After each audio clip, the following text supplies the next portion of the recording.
This is BBC Radio News from London. Buckingham Palace has announced the death of Diana, Princess of Wales. The princess, who was 36, died late last night in a car crash in central Paris.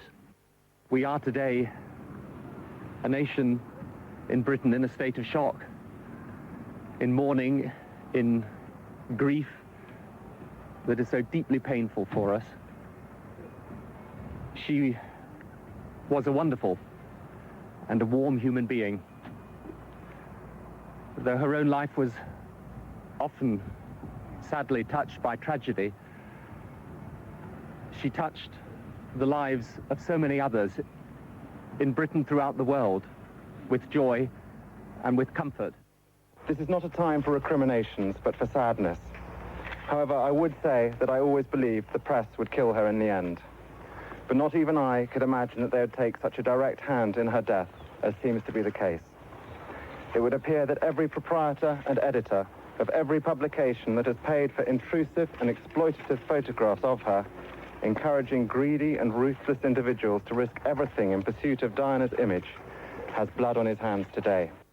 This is certainly a loss that is devastating all over the whole world.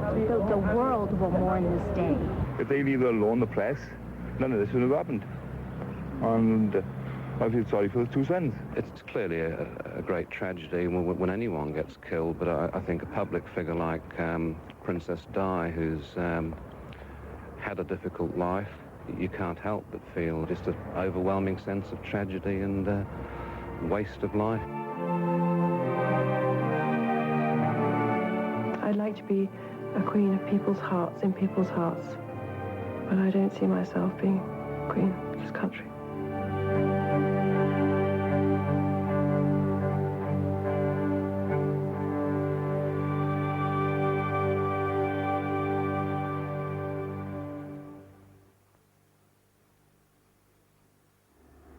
You're tuned to London, listening to the World Service of the BBC. In just over a minute from now, International Question Time is on the air. It's our World Service global phone-in programme, giving you the chance to put your questions direct to a panel of notable guests. You can ring and put your questions to the panel. They may, of course, be about the death of Diana, Princess of Wales, or indeed other matters, on the following number: 44 for the UK, 171 for London, 379 7444, and we'll call you back at our expense.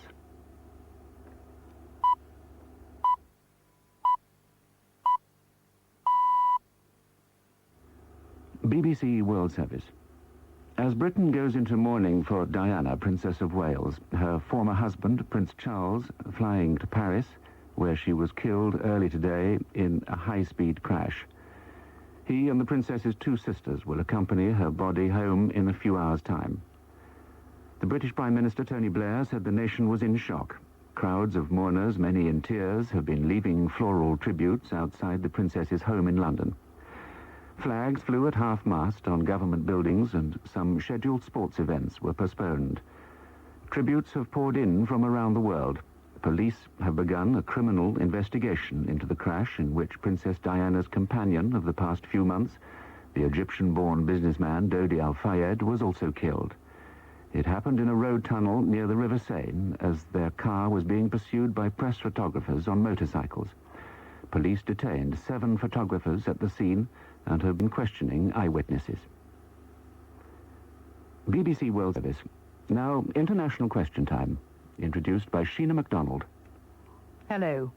Whatever our panel expected to be offering opinion on today in this first programme in a new series, it was not on the news that Diana, Princess of Wales, has died following a car accident in Paris in the early hours of this morning.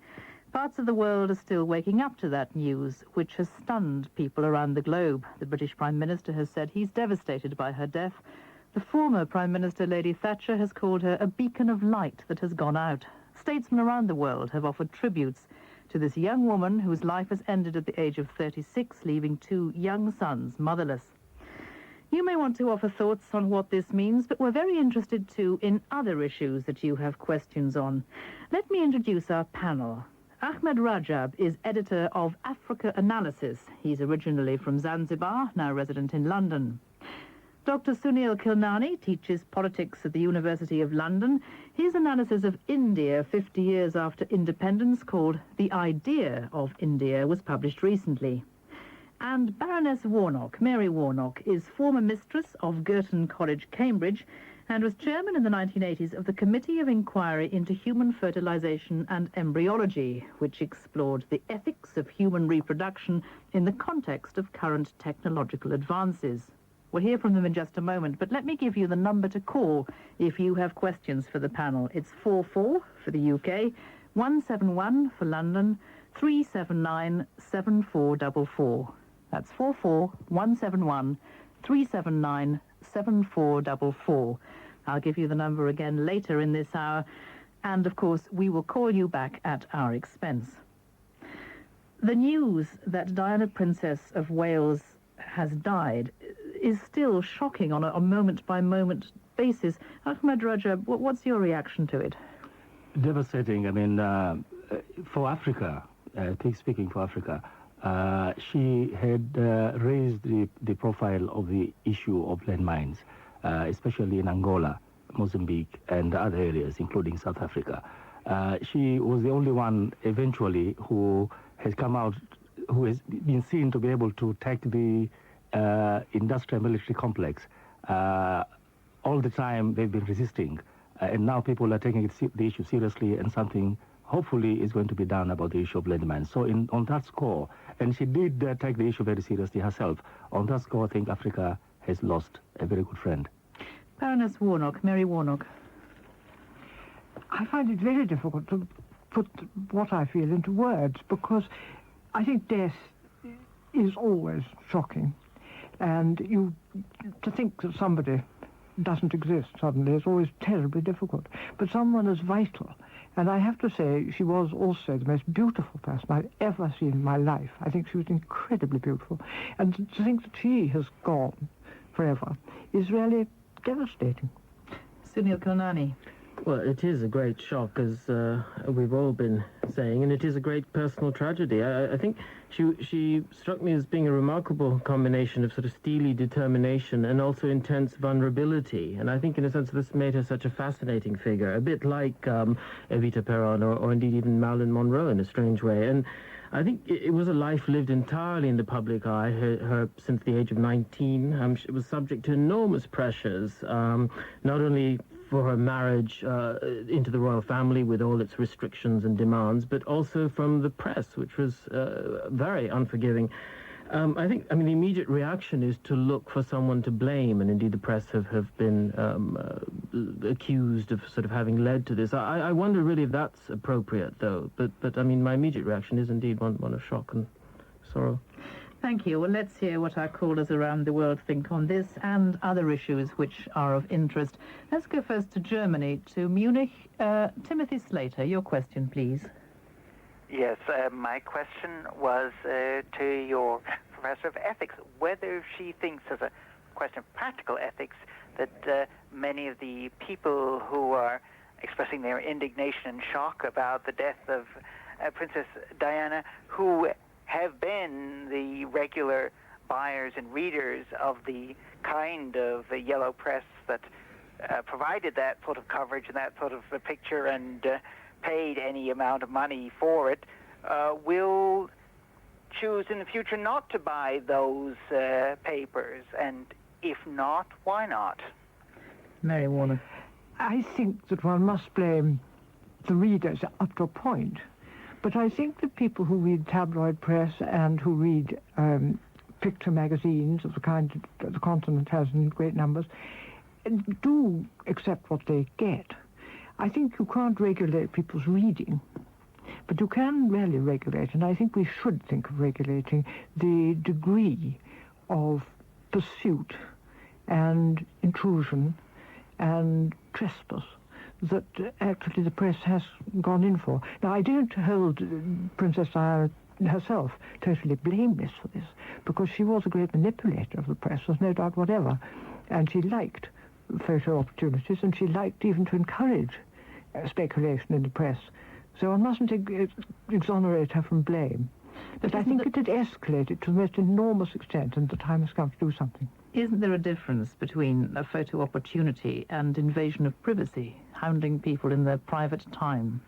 Yes, I think there's an enormous difference. I think if you want to give people a photo opportunity, give the press an opportunity, then that is your decision. But I think the press had gone far further than she would have wanted. Ahmed Rajab, you are a journalist. You're editor of Africa Analysis. There are different kinds of journalists implicated here, aren't there? Official and not so official. Yes, and I think this idea of paparazzi chasing a glamorous person like Princess Diana, or the intrusion in private lives of public figures, these are not things that journalists in other parts of the world practice. For example, in Africa, people would not dare to go and poke fun at private lives of people, or to dig into their salacious details of their lives. And I think in the West, this has degenerated to a degree that tougher laws, I think, have to be imposed to regulate the way that the media operates. Otherwise, it's going haywire. Is that realistic? It is not responsible place. Kilnani. I mean, I think the question of regulation, of drawing the line, is actually a very tricky one. I think certainly in the first flush of indignation, people will be demanding that, but actually it raises some very difficult questions. I think certainly, as the questioner pointed out, readers are to blame to some extent, readers of these sorts of papers, but so too are the people who become professional celebrities, who in a sense invite this attention. And so too, of course, are the editors, journalists, and so on of the papers who are looking to increase their circulation. So I think that there's a very sort of complex interlinking of responsibilities, and I think actually to be able to say this is the line, these are the people who are really to blame, is a very difficult thing. But I think I'll come to the defense of the reader here. What power do they have to resist what they are offered? Well, I suppose they couldn't they? Say they're never going to buy the Sun again. But, I mean, that actually won't cure the real anxiety. Timothy Slater, you asked the question. What do you think? Well, first of all, of course, I pointed out I didn't say anything about introducing laws or regulations, but just asked whether she thought that the readers would react in that way. First of all, the question, not saying whether or not they should. I frankly assume that very few of them will change their reading habits. Absolutely. And of course, this is partly due to the fact that the British press is such a abysmally low standard in general, that for many people who want to buy a tabloid newspaper, there isn't much in the way of selection and choice between one piece of trash and another. But the main thing is there's the question of practical ethics of the typical reaction about something that people are indignant, but then don't actually do anything or change the way they live or what they're doing. I must admit that Diana Spencer did do something rather different than most of the people of her background and class, and then pushing hard against, for example, the sale and use of landmines, and not accepting the excuses that are always brought forth to avoid taking any inconvenient decision or making any inconvenient change in the way one does things. Thank you. Let's take another question on this from Antigua, from Amelda Inyang. What's your question, please? My question is, it's just a wonder if our sense of outrage, that the majority of the people who listen to the various broadcasts in the past few hours, if that sense of outrage will just fade away without any change. I think the 3 people that died have paid a very, very high price. And I think money is involved. I think editors have responsibilities. They should be setting standards of decency. How do they do that, Amelda Inyang? Well, they do that by not paying such fantastic prices for these sneak photographs.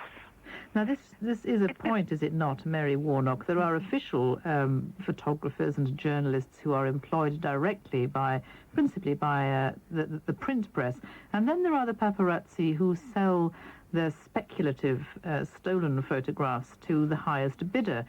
People who are operating quite ethically above board, maybe operating less ethically below board. Can you legislate against that, or is this a self-ordinating change that perhaps should be made by the print press? Well, I think ideally it would be a self-ordinating change that would be made by editors, primarily, who would simply not employ these freelance people who sell to the highest bidder. That would be the ideal solution, and I think the morally proper solution. But I think it's going to be very, very difficult to get this to happen because of the circulation war and the feeling that if you can get one of these surreptitiously taken photographs, then this is going to build the circulation of your paper, not just for that day, but probably for quite a long time thereafter. And I think that it may well be that some form of legislation, difficult though it is, will be needed before people can be motivated. Because after all, I would say that most people involved in this business are motivated primarily by greed. And that is a very difficult vice to cure. And possibly a very difficult vice, if you call it that, to legislate against Ahmed Rajab. It is, but I think if there is some sort of legislation, that will stop the editors from engaging these paparazzi to go and get their pictures.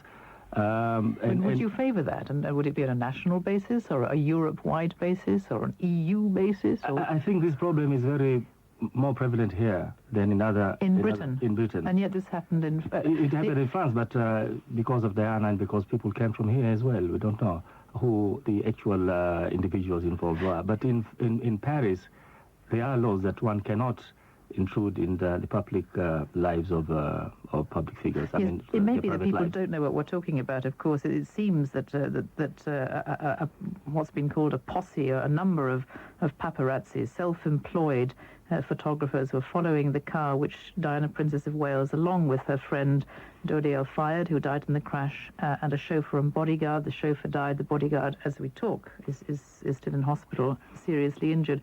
We're travelling, and the suggestion is that these photographers may have had some part in the accident which ensued, which led to the deaths, although that still has to be firmly established. However, it does follow a series of pursuits of the Princess of Wales over many years, despite appeals by her and by Buckingham Palace that she should be left alone. I've asked you this already, Sunil Khilnani, about whether or not you think legislation is feasible. But there's also the point that Imelda Inyang has brought out, that people are initially outraged, but then old habits come into play again. Yes, I mean, I share the feeling that she's raising, which is that, one would like to see something constructive come out of this. But I am skeptical. I mean, I think the press, the paparazzi today, are an international bandwagon. I think celebritydom extends beyond the boundaries of a single kingdom or a nation state. It is an international phenomenon. And the idea that you can have a law which is, established by a sovereign state, and that somehow is going to control this, I just don't think it is the case. I mean, you have the internet today, you have a worldwide media, photographs, images are constantly flowing across boundaries, and regulating them within a single state is not going to help, I'm afraid. Imelda Inyang, the tone of your question suggests you're a little cynical about human nature. Well, human nature, of course, comes into play in this whole thing. But I think the greed, the overriding greed, is even more important, the circulation war and so on. But, I think we as readers also play a part in this, because editors seem to take it upon themselves that we need more information, we need this, we need that, and they're actually waging a war on our behalf. They're not waging a war on our behalf at all. In point of fact, what they're doing is making more and more money for their newspaper. But to be quite honest, I think unless we, the readers, revile these photographs and salacious articles and say, look, enough is enough, we don't want these people's private lives.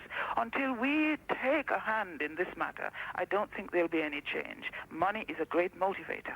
And when might that be, Mary Warnock, till all the seas run dry? I think I absolutely agree that unless we take a stand, this will go on. And the utter insincerity of saying that the editors do it because we need the information always enrages me. But I think it is very difficult. Editors and broadcasters assume that we will needs must follow the lower when it's presented to us. And that is very often true, because you see people secretly picking up a tabloid newspaper who've been busily reading one of the heavies, you know, and they look at it in the tube or something, and they can't not look at it. And I think that Plato knew all about this in the Republic, when he said that we have a part of us of which we're ashamed. And until children are taught that they can do things that are shameful, but they must not, and that they can control it, then I don't think things will change. And I'm not much more optimistic about that than Plato was. And of course, Ahmed Rajab, the fear that stops people intruding in private lives in some African countries doesn't necessarily spring from a noble motivations, but from a suppression of press freedom. Yes, of course, by the state. Not all, very few African countries actually enjoy the freedom of the press. There are exceptions, but they are very, very, very few. But also there is, within the African tradition, respect for elders and a respect for people's lives. Don't intrude in people's lives. It's just not done, that period. You're listening to International Question Time with Baroness Warnock, Dr. Sunil Khilnani and Ahmed Rajab. If you have a question to put to the panel, here's the number to call. 44 for the UK, 171 for London, 379 7444. That's 44 171 379 7444, and we'll call you back at our expense. We have a question from Luanda in Angola, from Rafael Marcus. What's your question? My question is, what do you think will happen to the landmine campaign now that Princess Diana, its patron, has been killed? Ahmed Rajab. I think and I sincerely hope that the campaign will go on. She was a vital element in the campaign, and I think her death, in fact, may also add more impetus to those who are concerned with the issue. The United States has taken it up. The UN now is seriously considering it. And I think the campaign will get the momentum, especially now with the death of Diana. I sincerely hope that, unfortunately, the death could be used for that purpose. Sunil Khilnani. Well, I mean, she has been someone who's done a great deal to bring the issue to public attention, and that's been very important. But at the end of the day, it is an issue, it is a matter that will be decided by states at the level of interstate agreements and negotiations. That is already underway. It's begun earlier this year, and I think hopefully it will actually get to a positive outcome. But, you know, I can't see that her death will necessarily affect that process. Mary Warnock. I agree with that. I think it won't. But I do think that she brought the matter to the attention of parliaments and in a way that can't be denied. And now I think there will be a series of questions until something is done about it. So I do believe the campaign will go on, albeit perhaps more slowly. Now, negotiations begin in Oslo tomorrow to draft a treaty to ban all anti-personnel landmines, as they're called. But there seems to be some concern that America, despite the fact that it is ostensibly very keen on this idea, is looking for exemptions. Rafael Marcus, what do you think yourself about the campaign? Do you think her death may reinforce it, or do you think that people will try to ease out of the restrictions? Well, it may reinforce the campaign, but the main question for the African countries, it's not the banning of landmines by itself, but the removal of the landmines that were planted in the soil. It's like Angola has more than 80 million to 10 million landmines in the ground, so it's the process of removing those landmines that is of most concern for the Angolan people, because even if we get the landmines banned from the world, we're still going to face that problem for many years. 10 years, 20, 100 years. Is this something you were directly involved in yourself, Rafael Marcus? Do you have a direct involvement in this campaign? Yes.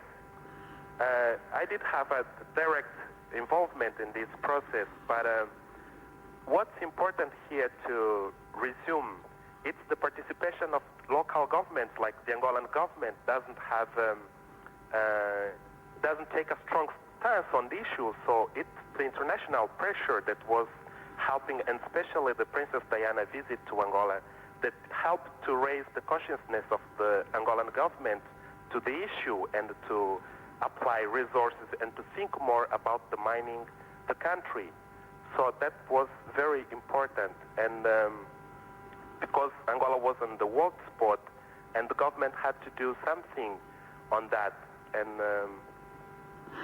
but it's very difficult for as an Angolan to deal with the issue, because it has to do with the goodwill of the government in the mining the country. Indeed, after the international spotlight has moved on, Ahmed Rajab, the painstaking and very tedious work of actually removing the mines is undertaken by people on the ground, and the suggestion from Rafael Marcus is that the government's commitment to this may fade a little now. The government commitment, I don't think will fade, but the government have got a serious problem, and that's the problem of resources. It costs more to remove a mine than to buy a mine, actually, you know. And the government don't have the resources, especially a government like Angola with the devastation caused by the civil war in the country. And as a commentator and therefore an advocate from time to time, who should provide the resources?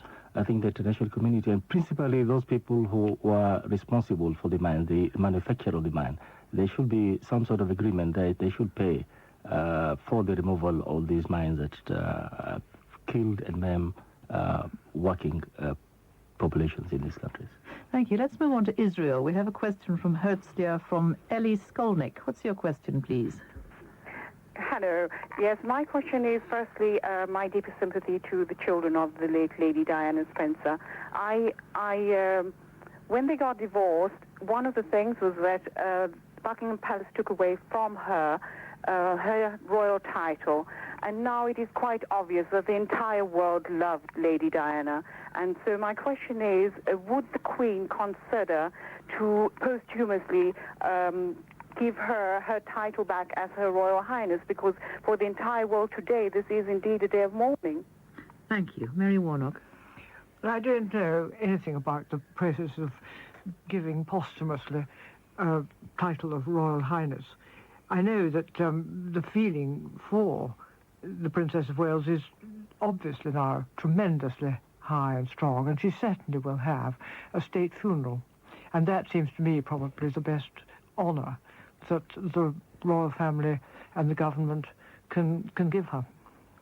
Thank you very much. Sunil Kilnani, do you have a thought on this? I agree with Mary Warnock on that. I mean, I don't know the exact processes whereby posthumous titles can be given, but I also don't really see the point in this case anymore. I think, you know, she was making her way in the world without that, but perfectly all right, and she'll be remembered for herself, not for her titles. Ahmed Rajab. I absolutely agree. I think she'll be remembered more for what she did. For the AIDS, the people who AIDS sufferers, and for the problems of landmines, apart from the other glamorous side of her life. But also, I think she will be remembered as the mother of the future king, and that is, after all, in a way, her most important role of all, and nobody can take that away from her.